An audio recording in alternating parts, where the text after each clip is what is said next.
नमस्कार विद्यार्थी मित्रांनो. पहा, आपण कॉम्प्युटर म्हणजे संगणक याविषयी माहिती घेत आहे.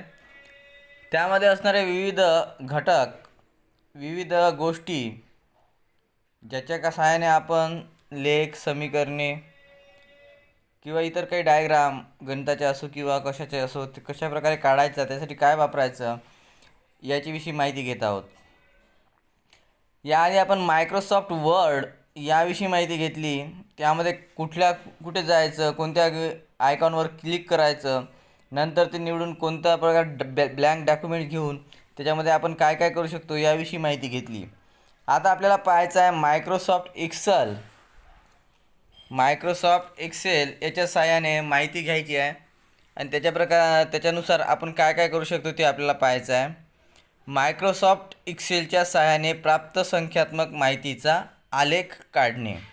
आता याच्यासाठी काय करावं लागते, डेस्कटॉपवरील मायक्रोसॉफ्ट एक्सेल 2010 या आयकॉनवर क्लिक करायचं आहे.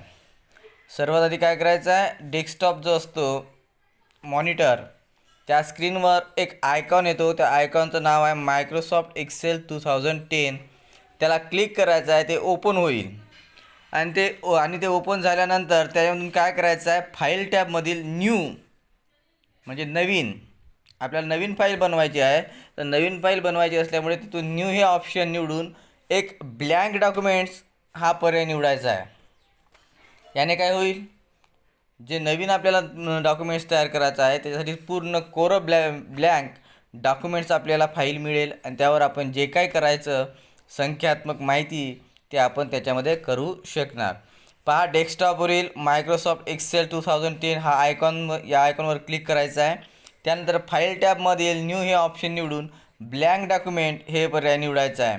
त्यानंतर स्क्रीनवर दिसणाऱ्या शीटमध्ये ज्या माहितीच्या आधारे आलेख काढायचा आहे ती माहिती टाईप करून घ्यायची आहे. आता याच्या स्क्रीनवर हे बघा, स्क्रीन आपल्याला दिसत आहे.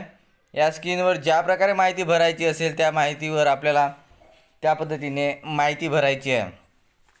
माहिती टाईप करून झाल्यानंतर ती सिलेक्ट करा व इन्सर्ट टॅबमधील आवश्यक ग्राफवर क्लिक करा. आता इन्सर्ट टॅब केल्यानंतर खाली जे लाईन दिसत आहे तुमच्या पुस्तकामध्ये त्याच्यामध्ये खूप सारे आयकॉन दिलेले आहेत, ते आपल्याला घ्यायचे आहेत आणि त्यानुसार आलेख तयार करायचा आहे.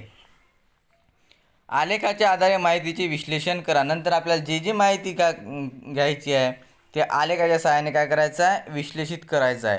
अशा प्रकारे मायक्रोसॉफ्ट एक्सेलच्या सहाय्याने प्राप्त संख्यात्मक माहितीचा आपण काय करू शकतो, आलेख तयार करू शकतो. डाटा एंट्री करतावेळी कोणती काळजी घ्याल. पहा, शक्यतो डाटा एंट्री करताना टेबल स्वरूपात ठेवावा. वेगवेगळ्या प्रकारच्या डेटासाठी वेगवेगळ्या सेल्स वापराव्यात. डाटा भरताना नीटनेटका व एकाच फ्रेममध्ये असावा. अनावश्यक स्पेस व स्पेशल कॅरेक्टर वापरू नयेत.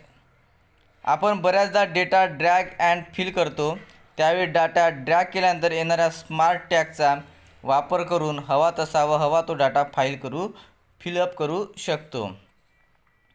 डाटा एंटर केल्यानंतर त्याला वेगवेगळ्या प्रकारचे फॉर्मॅटिंग करता येते. तसेच वेगवेगळ्या प्रकारचे फॉर्म्युले वापरून कॅल्क्युलेशन ही करता येते. फॉर्म्युला वापरताना == हे चिन्ह अगोदर देणे आवश्यक आहे. तसेच कोणताही फॉर्म्युला टाईप करताना त्यामध्ये स्पेस देऊ नये. अशा प्रकारे आपण मायक्रोसॉफ्ट एक्सेलमध्ये आपल्या पद्धतीने माहिती तयार करून भरू शकतो आणि आपला आलेख तयार करू शकतो. आज आपण मायक्रोसॉफ्ट एक्सेलच्या सहाय्याने कशाप्रकारे संख्यात्मक माहितीचा आलेख काढणे याविषयी माहिती घेतली. यानंतर आपल्याला पाहायचं आहे मायक्रोसॉफ्ट पॉवरपॉईंट. यामध्ये कशाप्रकारे स्लाईड तयार करायच्या हे सुद्धा आपण बघणार आहोत, पण ते समोरच्या व्हिडिओमध्ये. धन्यवाद.